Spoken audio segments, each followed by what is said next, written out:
Hi, I'm Danny Quinn, and welcome to yet another episode of First Impressions. Tonight's episode is a double bill.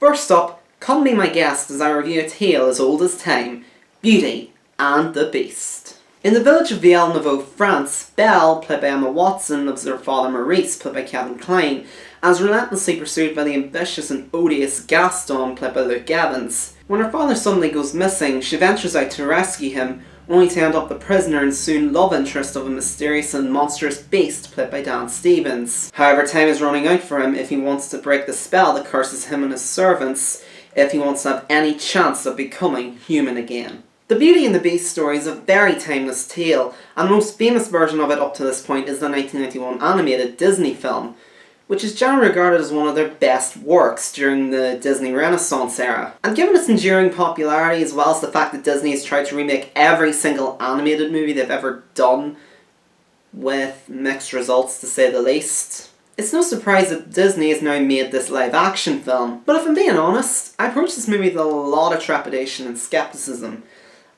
And the mixed reaction the movie has currently gotten, with some love, some outright hate, didn't really do much to help that. So what do I think of the movie? Well, I can see where a lot of the hate for this movie is coming from. It's a very unnecessary remake that doesn't really try to do much new with the source material, but it's not offensively bad, it's just a very unexceptional film overall. That's not to say I don't have my issues with it though. One of my main issues with this movie, I think, is the way that it writes its main characters, especially the character of Belle. I get that she's meant to be this very free-spirited young woman who's somewhat ahead of her times, and everybody kind of looks down upon her for that, but the way the character is written, she just comes across as very stock, cliched, and you can kind of tell that they're trying to tailor the character of Belle to fit Watson's reputation as a feminist, with no subtlety whatsoever. A scene in which Belle attempts to teach a young girl how to read, only to be ridiculed by her fellow villagers, only serves to highlight just how on the nose this movie is. And pushing agendas seems to be the only thing that this movie is interested in. There's been considerable controversy over the announcement that one of the characters in the movie would be gay, Josh Gad's character, who's the sidekick to Luke Evans' Gaston. And really, for all the buzz and controversy surrounding that, they needn't have bothered. It just felt like a half-assed attempt at diversity overall, which I'm all for if it works, but it doesn't really work very well here. There's no real mention of it, doesn't really add anything to the character, he just acts somewhat camp and flamboyant. Then again, everybody can act that way as well, so what's the point? But my main problem with this movie overall is that it just feels unnecessary. We already have the 1991 film, and while some other live-action remakes of Disney animated movies at least try to add something new, even if it doesn't exactly work a lot of the time, this movie is just way too content to rehash the same plot elements and certain scenes from the original film, with nothing new really added. And whilst the film's visuals are admittedly gorgeous, some things only work in animation. And you can only suspend your disbelief for so long before you start thinking that everything looks ridiculous. And it also doesn't help that the movie feels very calculated. It feels very much like a product. And I know some people will probably argue that certain other Disney movies feel like products, that they feel very calculated as well. But I don't think it's ever felt this blatant in a Disney movie. The acting overall is very hit or miss, especially among the three leads. Dan Stevens probably fares the best. He has good mannerisms as the Beast, and the effects work really does let him shine in the role, but there isn't really much more to the character than just being kind of a jerk initially, because of all the bitterness and anger and regret that's been placed upon him after the curse. And Emma Watson is okay as Belle, but I never really see Belle as a character. I just kind of see her as Hermione Granger or Emma Watson, which is weird because on paper, Emma Watson's an okay choice for Belle. And I feel like she is trying very hard in the role, but the writing overall just kind of lets her down at every turn. And it also doesn't help that her singing isn't great. It's definitely better than Pierce Brosnan's singing in Mamma Mia, by far, but it's still not great. And dubbing might have been a better option. Luke Evans, I think, fares better as Gaston. There's definitely moments where you can kind of feel like he is the character, like he's really enjoying playing the role. But I feel the character kind of suffers from being kind of restrained. I feel like they could have maybe went a bit more over the top and hammy, but for the most part, Evans just kind of plays it a bit too restrained. Like, he's a bit too unwilling to go all out, The rest of the supporting cast I think are also relatively hit or miss too. Emma Thompson and Ian McKellen I think make for very enjoyable supporters among the servants that have been turned into inanimate objects. And Josh Gad was thankfully not annoying. He wasn't brilliant or anything, but at least he was tolerable. Definitely a step up from Pixels. But Kevin Kline is very bland as Belle's father. Stanley Tucci just sort of blends into the background to the point that I forgot he was even in the movie. And easily the worst performance in this movie comes from Ewan McGregor as the Candelabra. He's kind of annoying and insufferable, and to top it off, he has an absolutely atrocious French accent. It just comes across as kind of stereotypical. The musical numbers as well, I think, are kind of a mixed bag. The songs themselves are okay. The renditions of them are fairly passable. But a lot of the musical numbers are just awkwardly staged and choreographed. In fact, I would argue that songs like Be Our Guest and Beauty and the Beast are among the better musical numbers in this movie, mainly because they have a lot of CGI in them. And yeah, it does look a bit digital and not very realistic, but at least it's energetic, at least it's not bound by any restrictions. And they're the complete opposite of the listless and stilted choreography shown in many of the other musical numbers. To be fair, there are a couple of things about the movie I kinda like. The musical numbers are enjoyable, at least when they don't involve human characters. Some of the actors are fairly enjoyable in their roles. The visual effects, production design and cinematography are all stunning. It's a very good looking film. It has very good gothic atmosphere for certain parts of the film, which is really cool. I always appreciate things like that. And the second half of the movie does salvage it a wee bit. It is a lot more enjoyable than the first half of it. But it's just a very pointless and cynical film in my opinion. And yeah, I know this movie does have its defenders. I've read some of the reviews. Apparently it's doing okay on Rotten Tomatoes. It's not doing superbly, but it is doing okay. But I just couldn't get into it, I'm afraid. And if you do like this movie, that's perfectly fine. It's your opinion. I'm not going to judge you for it. I'm not going to hold it against you if you like a film I don't. But I'm sorry, I just didn't like it very much. And I hate to say this, but this is now officially a contender for my least favourite film of the year. I think it might actually get a spot on it. It gets a 4 out of 10 from me. If you have kids or you're a big fan of the original and you want to see it, give it a shot maybe. I'm not sure if I'd really wholeheartedly recommend it. The kids will probably enjoy it, but you could do much better than this. Boy. You know how we always complain about many movies nowadays just being reboots and sequels and how we desperately want more original films now?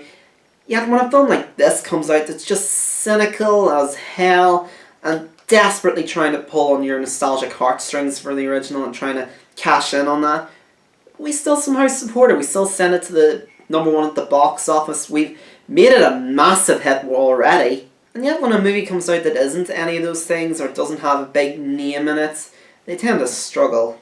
This happens a lot, and I mean hell, it's already happened this year. Which is why it's great to see a film come out that's not based on anything, that doesn't have big names in it, and yet it still somehow manages to be a big hit. That was my segue for my review for the next film, Get Out. A young photographer, Chris, played by Daniel Kaluuya, and his girlfriend Rose, played by Alison Williams, are going up to meet her parents for the weekend. He's a little uneasy about the fact that he's black and she's white, and he's a little uncertain about how they're going to react to this. But the parents, played by Bradley Whitford and Catherine Keener, seem perfectly willing to accept him as their potential son-in-law.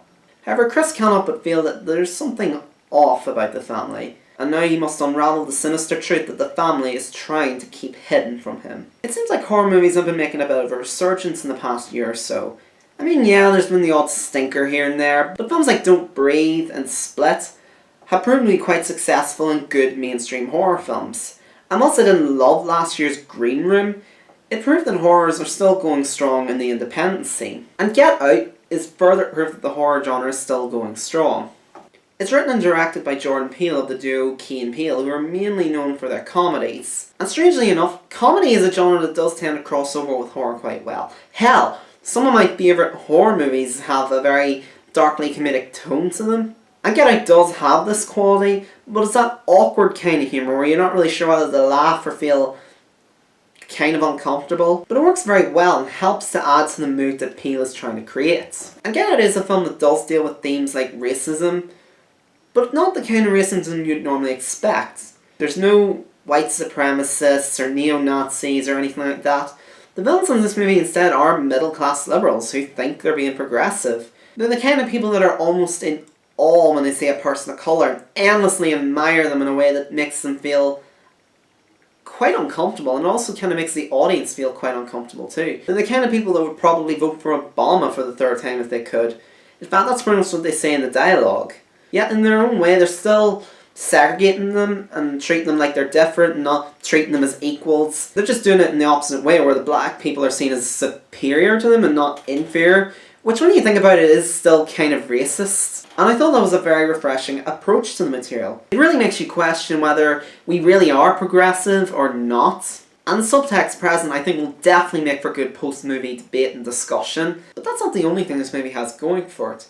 Peele also shows a lot of skill behind the camera, creating mood, atmosphere, and tension, mainly due to the gorgeous production design and cinematography, and a great use of camera work and editing. The film has this very awkward and uncomfortable feel where you're not really sure what the mood of the scene is, and the mood of the scene could change at any given moment. And yeah, there is the odd jump scare here and there that is quite conventional, but they're not very frequent, and they do tend to be quite effective for the most part. The film's cast is also excellent. Daniel Kaluuya is brilliant in the lead role. He shows a lot of emotion and likability in the part of Chris. Bradley Whitford does a really good job in the role of the patriarch of the family, and Caleb Landry Jones provides some crazed unpredictability in the role of Rose's brother. And Chris's friend Rod, played by Lil Rel Howery, does do a fairly good job in the film. He really grows on you after your initial impression of the character. You're thinking, I don't know about that. He can end up being very annoying and very obnoxious. But he doesn't end up being annoying. In fact, he actually ends up being quite likeable.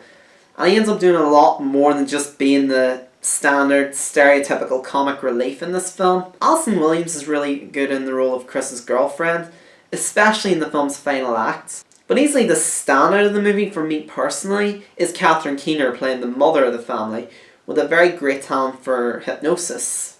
And she's so creepy and unsettling and unnerving that you'll never look at a cup of tea in quite the same way again.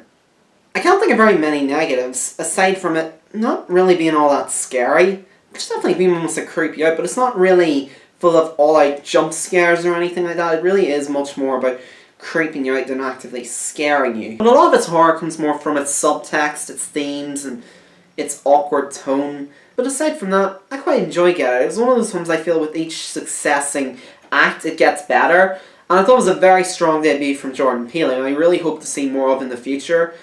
It gets a strong 8 out of 10 from me. I highly recommend seeing it if you're a horror movie fan. If you're 15 or over or it's playing in a theatre near you, get out and go see it, okay? Thank you for watching. I hope you enjoyed this video. Sorry it took so long to make. I've just been kind of bogged down by work, so I'm glad to at least get it out to you at long last. I'll be back soon with a review for Power Rangers and Ghost in the Shell. Again, they're going to be a double bill like this one, and then I'll drop that for a wee while.